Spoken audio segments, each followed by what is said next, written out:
Oh mon dieu. 2000 likes, j'ai passé une nuit ici. Waouh, c'est haut, hein. Aujourd'hui, on part explorer un endroit que beaucoup de Marseillais voient tous les jours, mais que peu connaissent vraiment. L'archipel du Frioul. Il est juste là, à 20 minutes de bateau du Vieux-Port, et pourtant, il semble déjà hors du temps. Nous aussi, on va marcher, grimper, nager, visiter des ruines et peut-être croiser un fantôme. Bienvenue dans le Frioul, un bout de Méditerranée, toujours à Marseille. Salut les gars, aujourd'hui je vous amène dans une nouvelle vidéo. Vous le savez, j'habite à Marseille depuis très longtemps et il y a des lieux que je n'ai pas encore visités. Embarqués dans cette nouvelle aventure. Pour l'instant, on va manger, on va essayer de tempo un petit peu tout ça et on vous fera découvrir un petit peu l'intérieur de Marseille par la même occasion en attendant de partir. Allez, je vous embarque, à tout à l'heure. Je vais à mon resto de burger favori du Vieux-Port. On s'est posé à un restaurant qui s'appelle le bistrot provençal. Bouchon. Le bouffon. Le bouchon. Le bouchon provençal.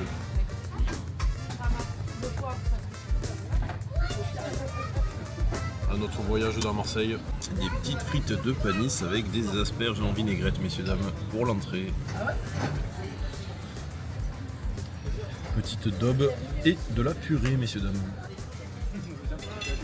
Quelle erreur d'avoir mangé au restaurant avant la balade. Je me sens comme un glouton 2h30 avant de partir en bateau, messieurs dames. C'est d'abord le château d'If qu'on va aller visiter. Vous connaissez plus ou moins son histoire. C'est une belle histoire, mais j'habite à Marseille depuis plus de 30 ans et je ne la connais pas. Sachant que après, nous allons visiter l'île du Frioul avec une histoire aussi bien à elle, des paysages somptueux et en plus des paysages du sud. Voilà.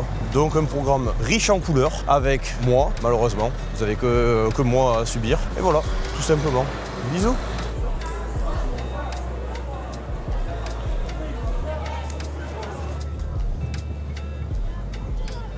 Bon, le Vieux-Port, je connais, j'y suis allé de nombreuses fois. Vue incroyable, avec des bateaux, qui sait, un jour j'aurai le Decimus Boat.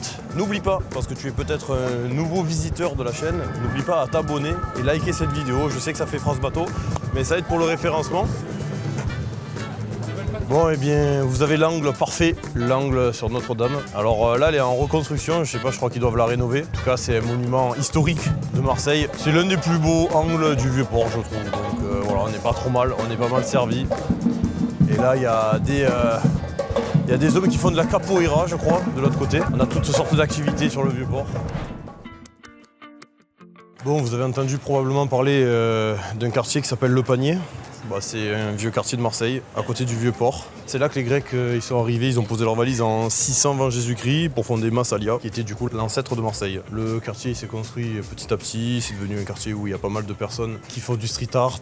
C'est vraiment convivial, c'est coloré, voilà, c'est vraiment une ambiance où les gens aiment se retrouver. C'est un peu l'âme de la ville, avec des vieux murs, d'histoires de pirates et d'accents qui chantent. Si vous passez par Marseille, je vous conseille de passer au moins une fois.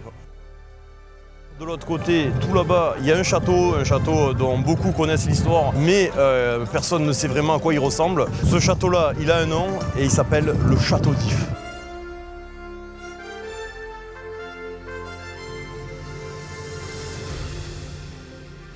Le château a été construit en 1524 et 1531 sur un ordre du roi François Ier. Des murs de 3 à 6 mètres d'épaisseur, 3 tours et des plateformes sont prêtes à accueillir les canons. Pourtant, ironie de l'histoire, c'est un château construit pour la guerre qui ne verra jamais de combat puisqu'il n'a jamais été attaqué.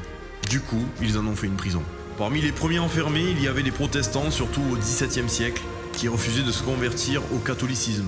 Bon on vient de faire 1,5 km en bateau, on vient d'arriver sur un petit îlot tout perché. Voici le château d'If et son histoire. Voilà, du coup on va escalader, faire un peu de sport avant de découvrir l'antre de son donjon. Alors, on est où? On est là. On vient de faire ça. On va aller dans la prison.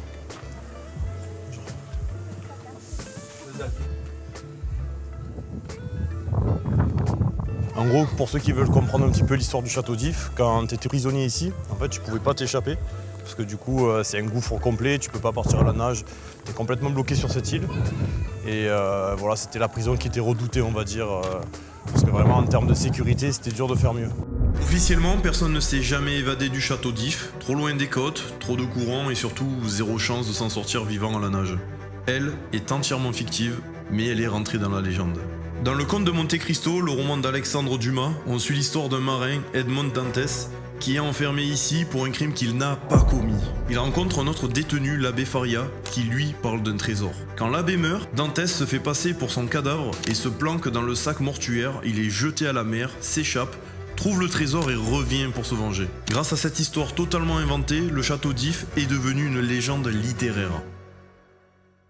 Ce qui est fou ici avec cette prison, c'est qu'il y avait des classes sociales. C'est forcément pas égalitaire. Suivant en fait ton argent, tu pouvais décider d'avoir des cheminées, des fenêtres et tout. C'est un confort quand même assez poussé, sachant que certains, ils avaient tout simplement pas le choix. Ils étaient avec les rats dans les cachots et ils pouvaient facilement mourir. Donc c'est pas du tout équitable au final, mais c'était les lois du château d'If.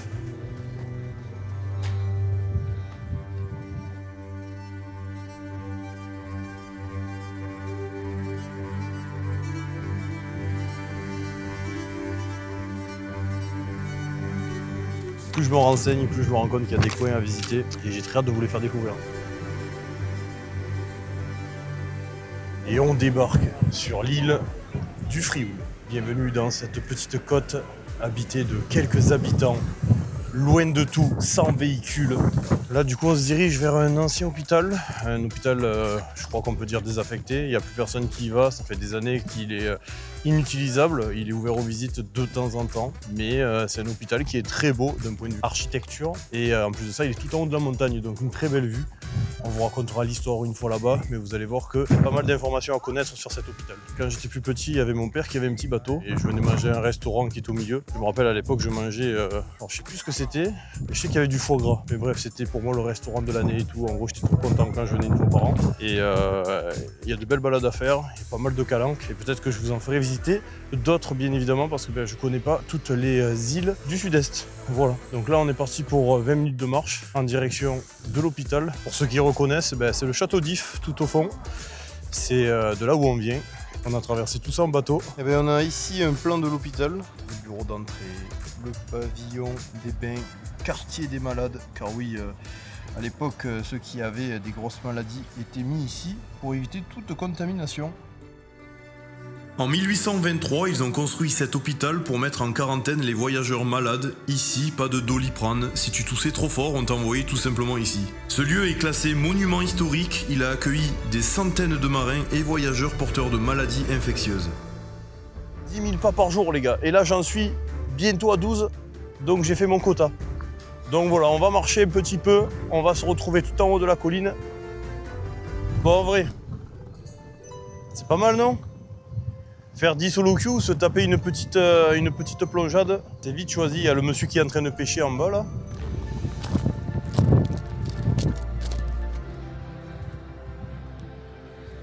Oh mon dieu. 2000 likes sur la vidéo, je passe une nuit avec les... Oh mon dieu. 2000 likes, je passe une nuit ici.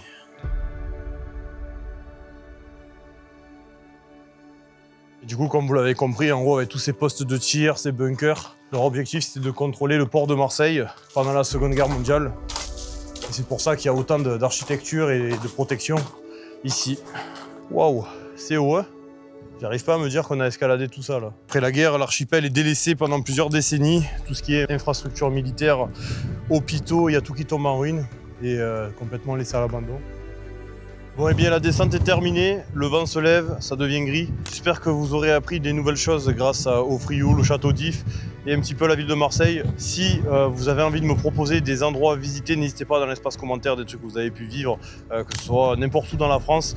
Je lirai tous les commentaires et j'essaierai de voir un petit peu s'il n'y a pas des trucs sympas tout simplement à découvrir. J'espère que vous aurez appris des beaux petits trucs, j'espère que la balade a été bonne. Je vous remercie d'avoir regardé cette vidéo. N'oubliez pas de vous abonner en bas à droite de la vidéo, lâchez un like et dites-moi ce que vous en avez pensé dans l'espace commentaire. On se dit rendez-vous la semaine prochaine.